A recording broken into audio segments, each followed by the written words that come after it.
Donc bonjour à toutes et à tous. Nous sommes heureux de vous accueillir pour ce webinaire finance sur le thème comment appréhender son marché post-Covid-19, animé par Richard Villeneuve. Donc ce webinaire sera enregistré pour pouvoir le rediffuser sur une chaîne YouTube. Donc je vous laisse la parole, Richard.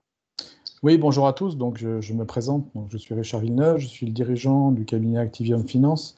C'est un cabinet qui travaille, effectivement, qui est spécialisé dans les diagnostics économiques et financiers pour des PME essentiellement industrielles, mais également, je travaille pour des filiales de grands groupes cotés, listés, enfin, comme on dit en termes anglophones, effectivement, groupes cotés, dans le cadre de modification des conditions de marché, notamment lors de fusion, acquisition, réorganisation ou optimisation structurelle. Donc effectivement, aujourd'hui, je ne vais pas vous présenter un énième webinaire standard sur le post-Covid-19. Je pense que vous avez déjà appréhendé le sujet par les médias et peut-être vos différents interlocuteurs. C'est surtout pour vous amener à une réflexion pragmatique et simple. Quelle est votre situation à ce jour et telle qu'elle sera, je dirais, durant l'été, voire la rentrée en septembre. Donc, sur ce slide, effectivement, j'ai décrit l'état des lieux. Alors, à l'instar, enfin, plutôt au contre-pied, je prends le contre-pied de notre cher président qui a dit que, effectivement, le Covid-19 était une guerre. Non, ce n'est pas une guerre. C'est ni une crise économique et financière comme on l'avait connue il y a 10 ans, 10 ou 12 ans. C'est une crise sanitaire qui, effectivement, impacte l'ensemble de l'économie réelle, étant donné que l'économie est à l'arrêt. Je dirais en total, différence avec ce qu'on avait connu en 2008-2009, c'était une crise effectivement bancaire. Là, effectivement, l'économie s'arrête.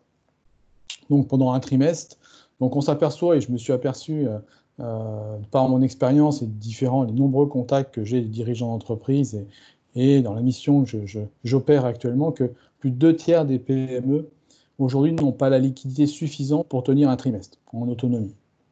Ça, c'est un premier constat que je développerai après. Pourquoi elles n'ont pas cette liquidité? Alors, comment, effectivement, la crise, quelle qu'elle soit, c'est effectivement une menace qu'on pourrait dire. Effectivement, pour vous, c'est une contrainte très forte en termes de trésorerie, mais aussi, demain, ça peut être une opportunité de se remettre en cause, de repenser son modèle économique et sa stratégie. Alors, quelles sont les actions à mener dans l'immédiat et durant l'été? Il y a en fait deux stades qui sont très distincts. C'est le stade aujourd'hui, à l'heure actuelle, c'est une crise qu'on appelle de liquidité. Vous, dirigeants de PME, vous devez faire face à vos obligations contractuelles en termes envers vos prestataires, en termes des États, enfin, je dirais tout ce qu'on appelle l'État, en fait, fiscalité, sociale, mais aussi essentiellement vos fournisseurs stratégiques, et tout ce qui concerne vos opérations. Ça, c'est très important aujourd'hui, avoir la latitude pour honorer les paiements vers vos prestataires et fournisseurs. Donc, quelles seront la deuxième étape? Je pense durant l'été, voire septembre, ça sera un problème de solvabilité. C'est-à-dire qu'aujourd'hui, par exemple, les PGE qui vous ont été octroyés, j'espère pour vous, dans le plus grand nombre, c'est une dette qui va apparaître dans votre bilan. La dette va peut-être se cumuler avec d'autres dettes. Et pour faire face justement à ces dettes durant l'été ou je dirais troisième trimestre, vous devez avoir des actifs liquides et valorisables au sein de votre bilan. Donc on y reviendra un peu plus tard. Donc ça sera une crise de liquidité. Il peut y succéder une crise de solvabilité. Donc quelles seront les conséquences pour les entreprises déjà fragiles? Et quels sont les remèdes? Les conséquences, effectivement, c'est que si vous étiez déjà dans une situation complexe, c'est-à-dire avec des faibles taux de marge, une faible liquidité, une faible visibilité, le PGE sera un pansement, sera de la morphine, mais en aucun cas réglera les problèmes structurels de votre organisation et de quelque part votre défaut avant crise. Quels sont les remèdes? Les remèdes, pour moi, c'est remettre tout à plat. C'est-à-dire, effectivement, comme vous disiez, j'ai élaboré lors de ma présentation, c'est faire un diagnostic économique et financier poussé avec le dirigeant pour savoir quelles sont les capacités opérationnelles et financières de votre entreprise. Réinventer son modèle économique, oui, c'est possible, absolument. Mon expérience depuis 4 ans au sein de ce cabinet de conseil m'a amené effectivement à générer des expériences positives en termes de remise en cause de son modèle économique. Comment, on y reviendra plus tard également. Chaque crise est différente, attention, et les recettes également. C'est-à-dire qu'il ne faut pas, je dirais, croire que les recettes, on en parle beaucoup, de la crise de 29 par exemple. Non, la crise de 29, c'est en son temps, elle a suscité d'autres solutions, d'autres armes. Celle-ci, celle du Covid également, suscitera effectivement d'autres réactions. Parce que nous, aujourd'hui, nous sommes dans les réactions, nous sommes dans la liquidité. Demain, nous serons dans l'action. Comment préparer le futur? Comment préparer votre entreprise à affronter les tempêtes, notamment trimestrielles, ou voire mensuelles, elles peuvent être plus courtes, mais aussi les périodes de croissance forte qui peuvent arriver pour les plus chanceux d'entre vous. Aujourd'hui, on peut bien sûr, avec tous les médias que l'on a autour de nous, on s'aperçoit que notre société ne supporte plus le risque, à savoir la remise en cause. Comment on peut redynamiser sa structure? Effectivement, un moindre degré de risque sera aujourd'hui pas une obligation, mais une incitation à repenser son modèle. Voilà, donc c'est un premier état des lieux que je voulais faire avec vous. Le message à passer, c'est que le dirigeant de PME doit profiter de cette situation pour mettre à plat et repenser sa stratégie et son modèle économique. Même si l'urgence actuelle, c'est la trésorerie. Mais la trésorerie, une fois de plus, c'est un pansement. Demain, ça sera beaucoup plus sévère. Si vous avez obtenu un PGE aujourd'hui, avec une dette supplémentaire, le banquier ne sera pas forcément attentif à vous en accorder un autre pour investir. Donc attention au PGE. Ça soulage sur le moment, mais sur le long terme, ça peut faire mal. Est-ce que vous avez des questions? Si vous avez des questions oralement, alors effectivement, le webinaire standard, c'est à la fin de la présentation, chacun émet sa question et effectivement, j'essaie de lui donner une réponse convaincante et riche. Moi, j'aime un dialogue interactif, nourri. Donc, si quelqu'un a une question à poser, il peut la poser maintenant. Il ouvre son micro, il la pose maintenant, il se présente, il la pose maintenant. Autrement, je continue. Très bien.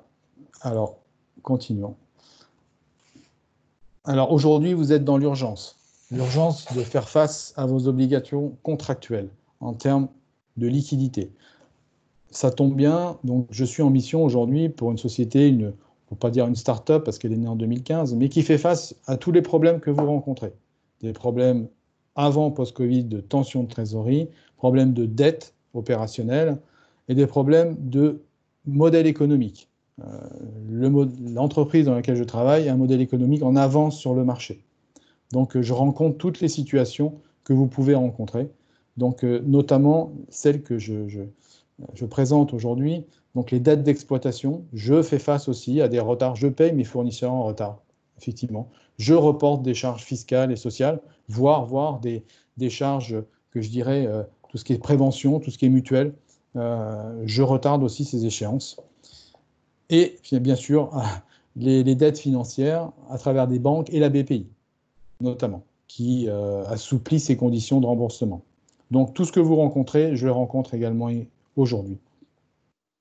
Donc, en plus, vous pouvez utiliser des leviers qui sont disponibles pour vous. Il y a quelqu'un qui a ouvert son micro. Que sont l'affacturage, qui est un outil très souple dans ce type d'environnement tendu économiquement, mais qui sollicite une souplesse des deux côtés, à savoir la société d'affacturage prend 10% de réserve, c'est-à-dire que vous allez facturer 100 et vous allez recevoir 90. Donc c'est un risque pour eux aussi, en termes de rachat de créances. Mais ça peut soulager parce qu'en général, vous avez le virement de votre société d'affacturage dans les 10 jours qui suivent la remise des factures. Donc l'escompte des créances clients, qui est très important. L'escompte des créances clients, par contre, peut être beaucoup plus rapide.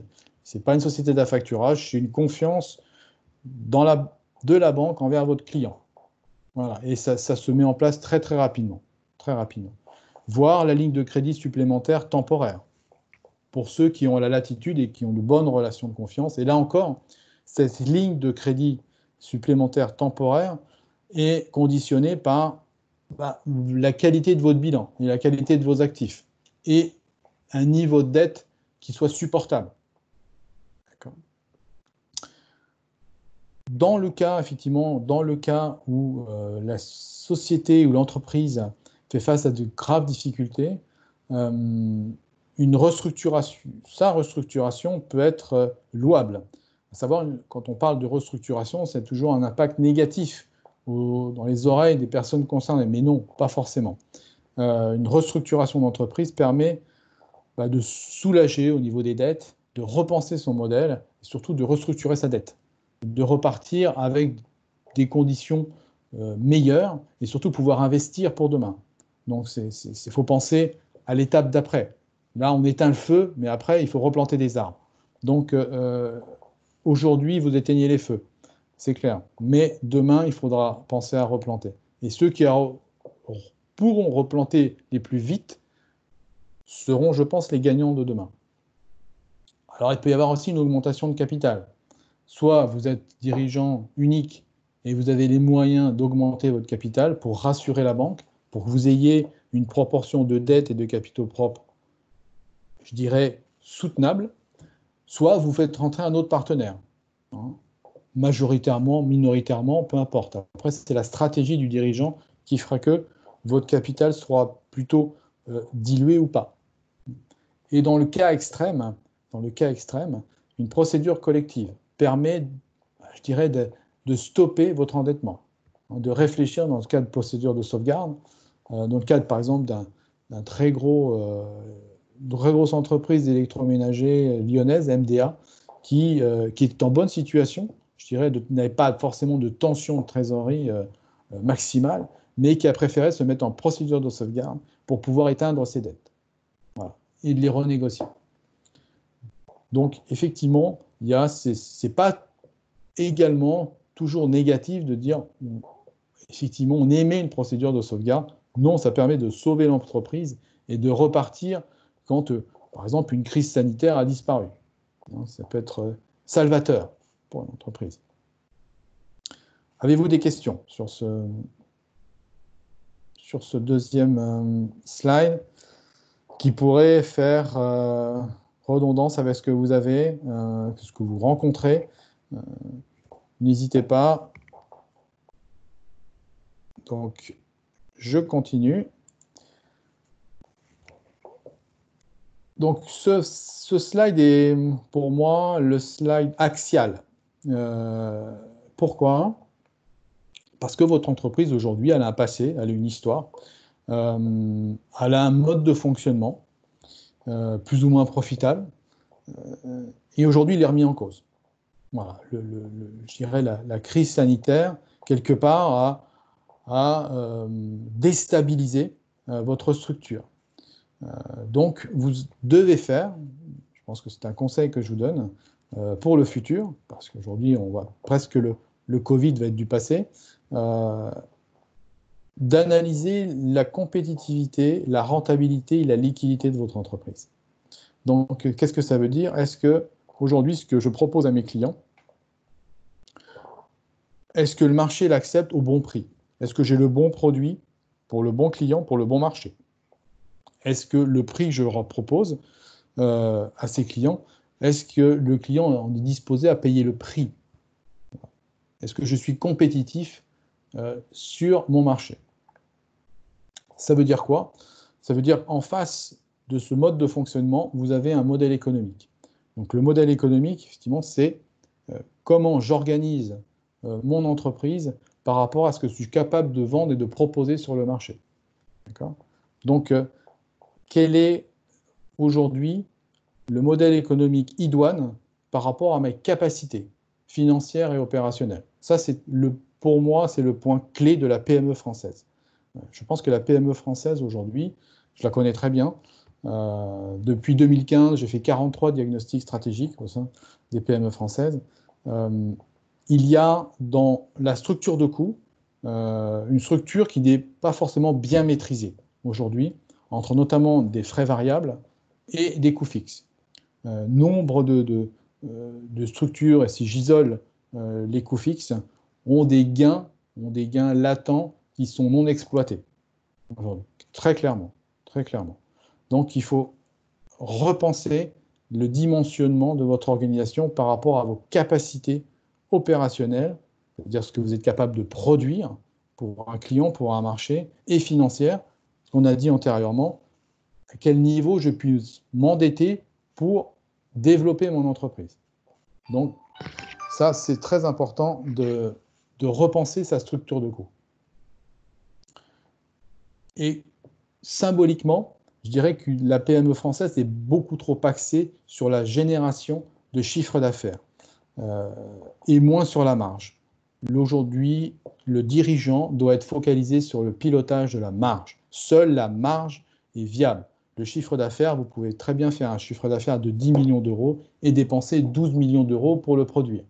Ça n'a pas de sens. Ça n'a pas de sens. Donc, il faut absolument... j'ai rencontré une entreprise dans le travaux publics très près d'Auxerre qui avait 3 segments de marché, 2 étaient déficitaires. Donc, je lui ai fait arrêter les 2 et maintenant, il est bénéficiaire. Parce que les coûts fixes qui étaient générés par ces 2 segments de marché polluaient la rentabilité globale de l'entreprise.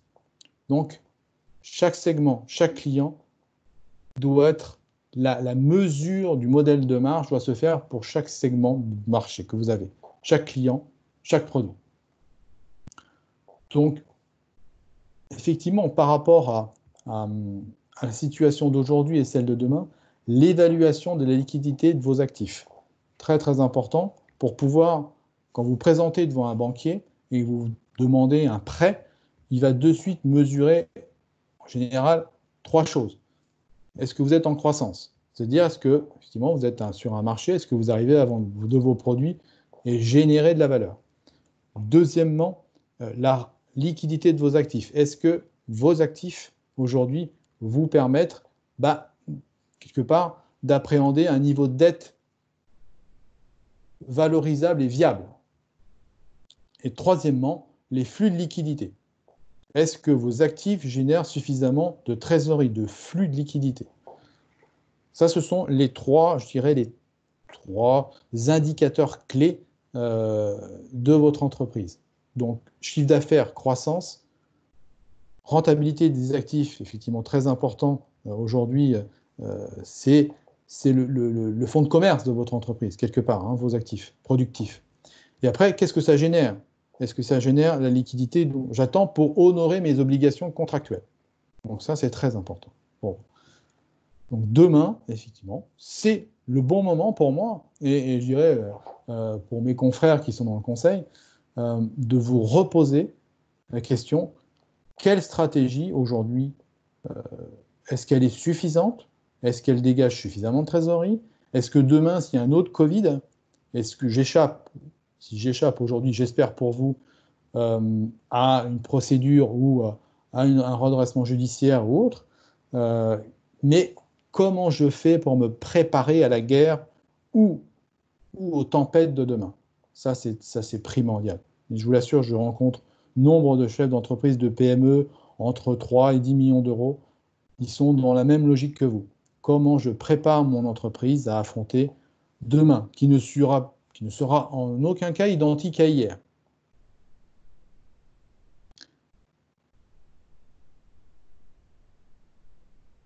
Donc, ce nouveau slide permet de vous donner quelque part des solutions, des clés. Donc, comme je vous l'ai effectivement proposé, la PME du futur, de demain, celle qui va vivre et prospérer, va devoir quelque part se structurer pour pouvoir créer de la valeur, déjà pour l'écosystème, à savoir vos fournisseurs, vos clients, votre marché, vos salariés. Vos salariés attendent de vous que vous créiez de la valeur, que le travail qu'ils fournissent soit récompensé. Et pour, bien sûr, les actionnaires. C'est eux qui ont apporté les capitaux, donc ils doivent avoir une rétribution. Donc cet écosystème va changer. Je pense, même s'il ne va pas ce mot à la mode qui est employé à tour de bras, transformer, non, je n'emploierai pas ce mot transformation. J'emploierai le mot évolution. Il va évoluer, c'est certain.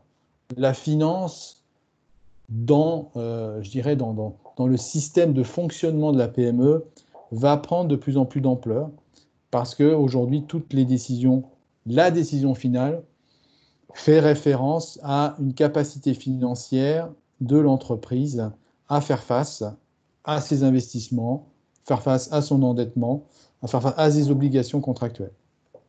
Donc, un pilotage financier renforcé et simplifié. Voilà. Il ne s'agit pas de passer 2 semaines par mois à sortir des indicateurs. Non. Un reporting mensuel simple, un compte de résultats simple, avec un budget qui a été défini, je dis en général fin de l'année d'avant, une situation mensuelle et des écarts, voilà, qui sont, je dirais, qui peuvent être renseignés, confirmés ou infirmés, mais en tout cas, on sait à peu près tous les mois comment se porte l'entreprise, avec des indicateurs clés, notamment un indicateur qui est souvent oublié dans les PME, c'est le point mort. Le point mort, c'est notamment dans les sociétés industrielles qui ont une chaîne de valeur beaucoup plus longue parce qu'elles achètent des matières premières, des composants. Elles ont un niveau de stock qui est beaucoup plus généreux. Hein. Donc, c'est une immobilisation financière, le stock, et un BFR plus gras que les sociétés de services. Donc, il faut l'alimenter. Donc, l'indicateur, un des indicateurs clés, mais qui fait partie des 4 ou 5, est effectivement le point mort, le seuil de rentabilité, tous les mois, qui doit être fixé. Le BFR, le niveau de BFR, qui doit être exploité et expliqué. La génération de trésorerie, je dirais, dans votre cas, ce qui va peut-être être un facteur bénéfique pour vous, c'est une gestion du cash, en termes anglophones, plus serrée. Elle doit être hebdomadaire. Où j'en suis à la semaine? Quel est mon niveau de liquidité en semaine 21, semaine 22? Qu'est-ce que je serai capable de dépenser à la fin, le vendredi, par exemple, le vendredi 22, est-ce que je serai capable d'honorer certains? Donc, un budget de trésorerie hebdomadaire. Et après, effectivement, qui va rassurer le banquier. Si vous êtes capable de lui présenter un reporting, des indicateurs, un budget de trésorerie, il va s'apercevoir que votre société, elle est tenue. Voilà, qu'il y a une rigueur minimum qui est respectée. Donc que le chef d'entreprise, le dirigeant d'entreprise a retenu la leçon. Et voilà, bon, il y avait certains errements avant. Aujourd'hui, effectivement, il n'y en a plus. Il a compris que ça avait changé. Voilà. Donc, cette culture de la trésorerie cash doit être le dirigeant ou le responsable financier, s'il y en a un, doit l'irriguer à tous les niveaux de l'entreprise. Ça doit être une culture commune. Voilà, une dépense, elle doit être quelque part être validée et expliquée, même si, voire challengée. Par exemple, je vois dans nombre de PME, on travaille avec ce fournisseur depuis 12 ans. Très bien, il est bon, il est pas mal. Mais est-ce qu'il n'y en aurait pas un autre qui serait peut-être mieux? On ne sait pas. Toujours avoir 2 ou 3 fournisseurs, ou tout du moins pour les fournisseurs stratégiques. C'est-à-dire qu'on va arriver, alors cette remarque n'est pas simplement dédiée aux PME ou aux ETI, une innovation frugale, c'est faire mieux avec moins. Même les grands groupes vont, je pense, avoir cette attitude. Il y a trop de dépenses, ce qu'on appelle des mauvais coûts, des coûts cachés. Voilà. Donc, je pense qu'il y aura une attitude et un comportement qui sera remis en cause.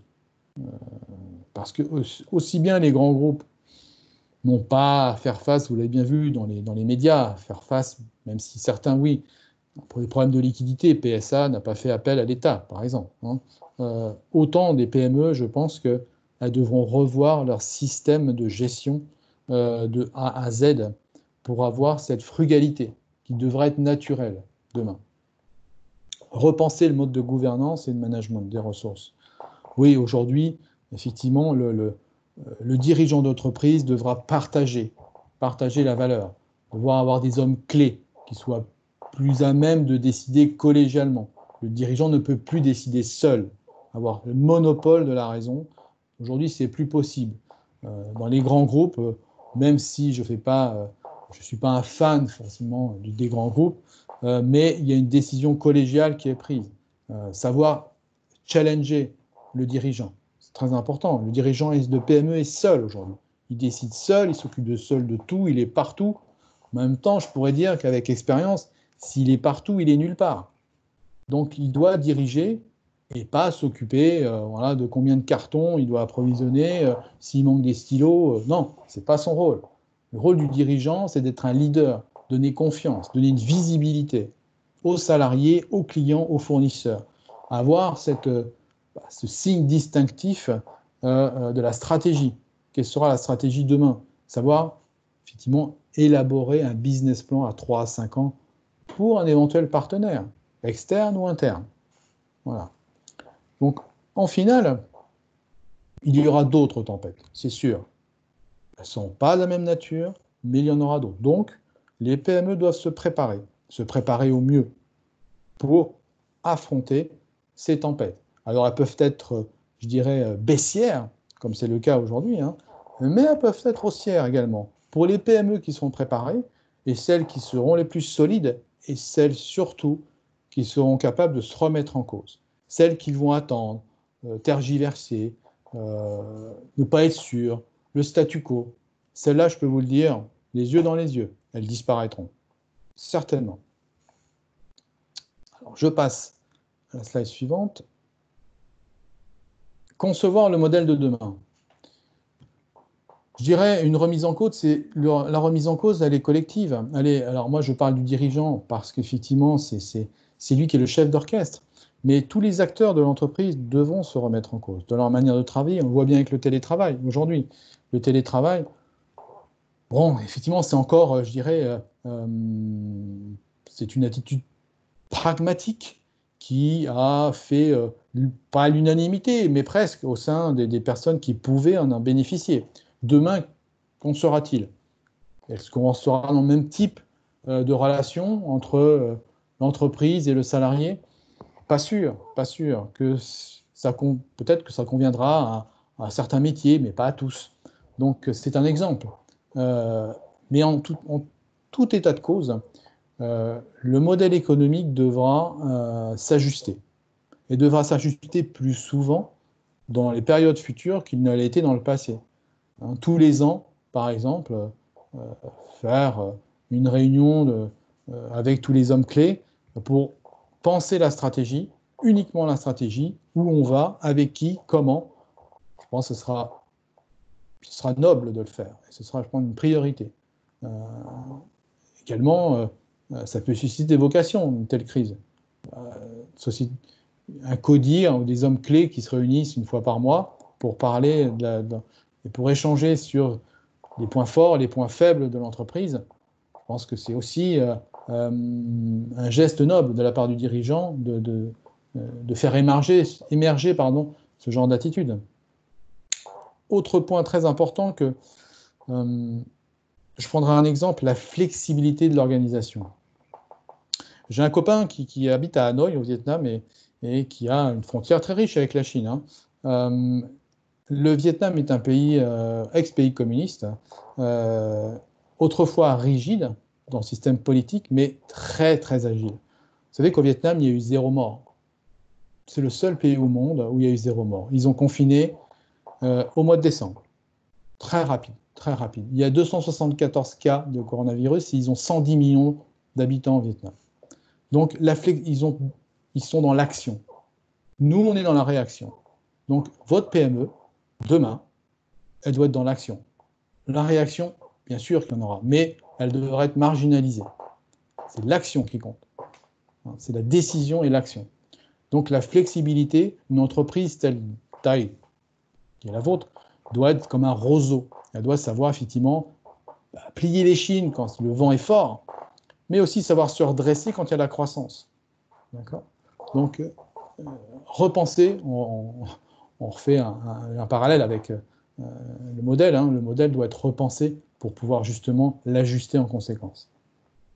Donc, le troisième point, et que j'ai rencontré et que je rencontre tous les mois quand j'étudie des dossiers, c'est que une marge opérationnelle, c'est-à-dire quand je dis une marge opérationnelle, c'est un niveau d'EBE, excédent brut d'exploitation, qui aujourd'hui, à l'instant T, enfin en 2019, est inférieur à 10%, va générer des problématiques dans le futur. Aujourd'hui, une PME doit être capable de générer une marge supérieure à 10%, à savoir avoir une organisation qui soit efficiente. Ça veut dire quoi, une marge opérationnelle à 10%? Ça veut dire au moins à 10%, c'est-à-dire être capable de rémunérer des intérêts d'emprunt, être capable, quelque part, d'investir pour demain, être capable d'amortir le matériel que l'on a acheté. Voilà. Tous ces éléments font que, et surtout en finalité, c'est quoi? C'est pour l'actionnaire, le dirigeant qui en général est actionnaire, c'est pouvoir enrichir ses capitaux propres, muscler ses capitaux propres. Ça, c'est très important. Aujourd'hui, les capitaux propres des PME, on le voit, à travers leur liquidité, elle est très largement insuffisante. Donc voilà, c'est muscler la PME. Quand j'ai le modèle économique, on est dans ce paramètre. Donc je fais un rappel, parce qu'en fait, je me suis entretenu avec une société de management de transition récemment à Paris et qui avait les mêmes remarques et les mêmes conclusions que moi, que l'inertie, l'indécision, le statu quo, demain, ne pourront pas faire vivre l'entreprise ou la PME. Il faut réfléchir, décider et agir. Tout ça rapidement. Donc, d'une manière macroéconomique, qu'est-ce qu'elle nous apporte, en fait, en général, qu'elle soit sanitaire, financière, économique? Ces crises quelque part, nous interpellent, mais elles aboutissent à des dénominateurs communs. Elles favorisent la concentration, à savoir que les plus gros, les plus solides, vont racheter les plus fragiles et les plus petites. Il y aura un assainissement, donc naturel. Certaines entreprises, oui, vont disparaître, mais d'autres vont prospérer. C'est-à-dire qu'il y aura quelque part un déplacement des parts de marché. D'autres vont en bénéficier. Donc, des entreprises de taille ou avec un modèle, pas forcément de taille, mais avec un modèle économique efficace, pourront capter les parts de marché des entreprises qui vont malheureusement disparaître. Et celles qui, effectivement, auront des modèles efficients, celles qui pourront résister aux tempêtes. Et peut-être, effectivement, en période de forte croissance 2021, par exemple, parce qu'on en parle, pouvoir passer la vitesse supérieure avec, pas forcément en toute autonomie, pas forcément tout seul, mais avec un banquier qui aura dit « Ah bah oui, écoutez, en 2020, vous avez bien réagi, vous avez été solide, ou alors même si vous étiez fragile, vous avez su mettre les actions nécessaires pour adapter votre modèle économique, et on vous fait confiance, on pourra vous suivre dans vos investissements de demain. » C'est important de penser à demain. Le Covid, c'est presque hier. Donc, très important de penser à demain. L'étape d'après, ce sera la plus difficile. Parce qu'aujourd'hui, vous êtes sous morphine. Enfin, les PME sont sous morphine. Jusqu'à temps que le chômage partiel, les PGE et puis les emprunts BPI, pour l'instant, sont sous cloche. Mais le 1er juillet, je pense que ces systèmes-là vont commencer à disparaître. Donc, c'est là que la bataille va vraiment s'engager.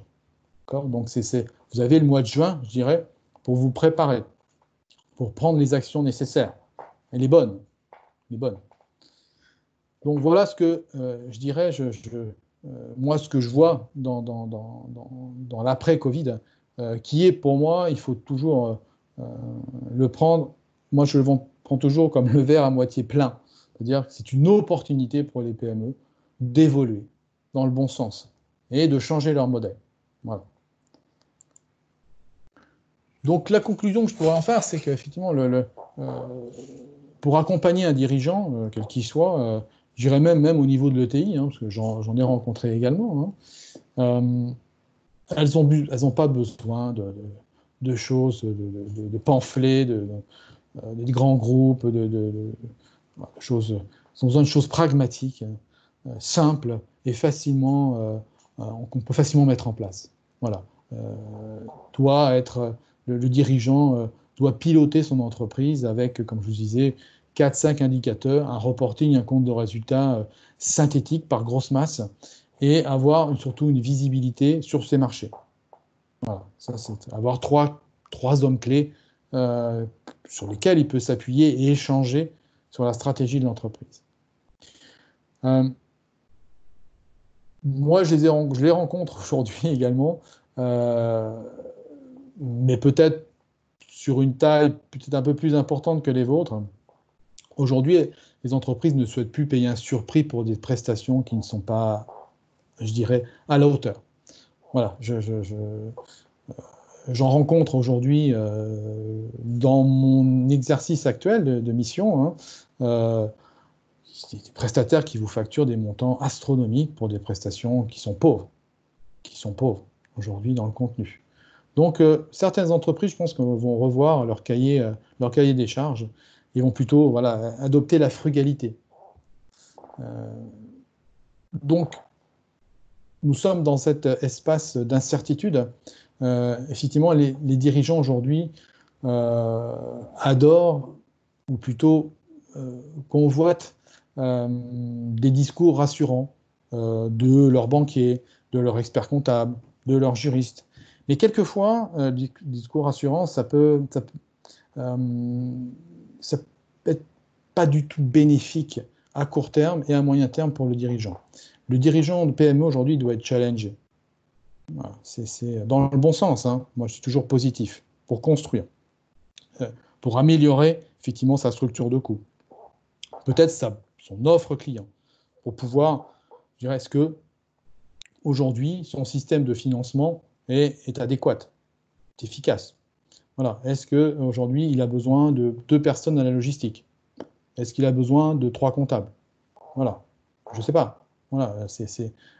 Le dirigeant aujourd'hui est tout seul et trop seul. Donc il doit être challengé. Une fois par an, le dirigeant devrait être confronté à la mise en concurrence quelque part de son modèle.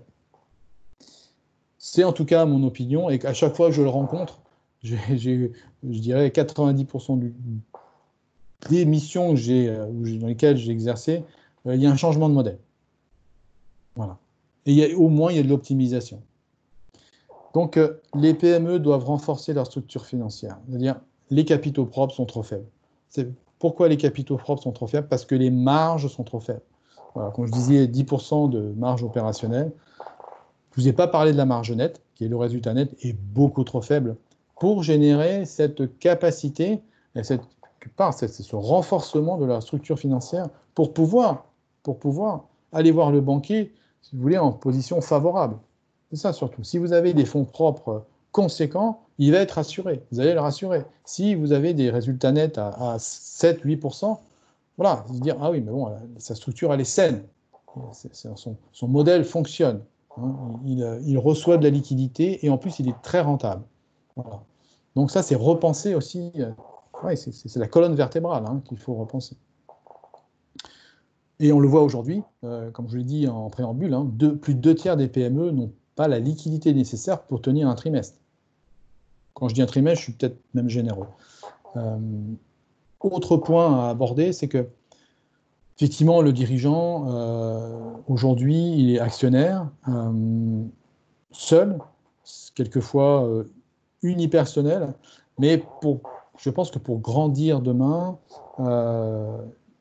et pour se développer, ou pour faire face aux difficultés passagères, il devra peut-être ouvrir son capital à un autre investisseur pour pouvoir effectivement vivre et se développer. Donc, voir le caractère unipersonnel peut parfois être un frein au développement de l'entreprise. Il peut l'ouvrir d'une manière minoritaire, hein, attention, hein. Il peut juste l'ouvrir à 80% ou à 60%, mais il peut l'ouvrir justement à un investisseur externe qui peut le challenger aussi sur sa stratégie et quelque part être prolifique pour l'entreprise dans le futur. Et en final, je dirais que, bon, ça c'était des points qui subsistent, hein, même avant le Covid. Il n'y a pas de différenciation avant le Covid ou post-Covid. C'est que le dirigeant ne peut plus faire seul. Aujourd'hui, c'est terminé. Il ne peut pas avoir l'expertise commerciale, technique, financière, stratégique, internationale. Pour celles qui exportent, aujourd'hui, c'est plus possible. Donc, dans des cas, je dirais, justement, de fractionnement, de fracture économique comme on le connaît aujourd'hui, il doit partager sa vision et quelque part accepter un risque, même mineur soit-il, de remise en cause. Parce que si rien ne change, s'il ne change rien, rien ne changera. Voilà. Et je dirais que ma petite phrase que j'ai mis pour terminer, parce que je vois qu'il est 11h45, on le verra, je pense on ne le verra pas maintenant, mais on le verra en septembre, qu'effectivement ceux qui se sont préparés, ceux qui avaient déjà anticipé, mais depuis peut-être 10 ans, hein, et qui s'étaient dotés d'une structure solide, financière et opérationnelle solide, ceux-là, je pense, ce seront les grands gagnants du Covid-19. Voilà, donc j'en ai terminé pour cette présentation. Donc Fabrice, si vous voulez peut-être reprendre pour conclure, ou s'il y a des questions qui peuvent émerger, j'y répondrai volontiers. Merci Richard pour votre intervention. S'il y a des questions, c'est le moment. Personne. Pas de questions? Ok, donc ce que je ferai, j'enverrai le PowerPoint aux participants. D'accord. Voilà. Donc on conclut Écoutez, là-dessus. je vous remercie pour votre participation. Après, effectivement, Fabrice reste à votre disposition s'il y a des questions qui viendraient après. Donc, n'hésitez pas à faire part de vos remarques, hein, si vous avez des sujets que vous vouliez traiter complémentaires, qu'on pourrait traiter de manière complémentaire dans les mois ou les semaines à suivre. Donc, n'hésitez pas. Donc, je vous remercie et je vous souhaite une très bonne journée. Bonne journée, merci Richard. Merci pour votre participation. Bonne journée à tous. Merci.